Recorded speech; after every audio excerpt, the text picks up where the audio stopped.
Hanap nyo ba ay affordable, luxury feeling, and very comfortable accommodation para sa Coron, Palawan? Baka ito na ay para sa inyo. Break time na muna tayo sa kakagrind guys for 4 days and 3 nights at ang Coron West Town Resort nga ang ating napiling pagtutuluyan. Pagdating sa airport ng Busuanga, meron agad itong shuttle van ng hotel para sunduin kami. Pero guys, hindi ito libre dahil may charge itong 250 pesos. Pero okay lang yun. Upon arrival sa hotel ay nassist agad kami ng mga staff nila sa mga luggage namin. Napaka-friendly at very accommodating. Lagi nakangiti at laging good morning, good afternoon, good evening. Kaya lagi kaming good vibes dito sa hotel na to. Sa lobby pa lang ay nakakamangha itong chandelier na feeling ko kulang pa isang taon kong sahod para makabili ng ganito. Kaya guys, very amazing! May pa-welcome drinks din silang cucumber lemonade na napakasarap pero mas masarap ito kung may kasamang gin bilog. 2 PM pa dapat kami mag-check-in guys kaso dahil maaga kaming dumating ay pina-early check-in na lang kami ng 11 AM. O diba, napaka-flexible nila? Behave mode, pasok! Ito nga pala ang deluxe room for 4,762 per night. Air-conditioned room, queen-size bed na napakalambot. May mini ref, dresser at ang linis ng CR na nakahiwala and dry area sa shower room with multi-function hot and cold water.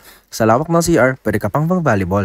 Meron na rin itong mga toiletries. May kasama ding bottled water, coffee, sugar, and towel. Automatic nililinisan nila ang room guys kahit hindi mo pa i-request. May free wifi din guys sa buong hotel but downside lang dito is no signal ang mga network sa kwarto kaya need ko pang lumabas sa swimming pool area.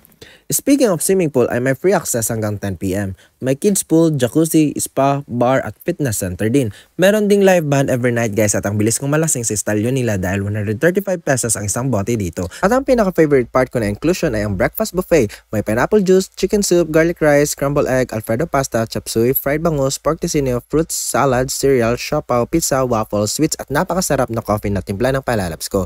Everyday guys ay paiba-ibang food. Perfect talaga ang morning bago simula ng island hopping tour. So yun guys, overall experience namin sa hotel ay 9/10 and I definitely recommend this hotel para sa inyo. Salamat!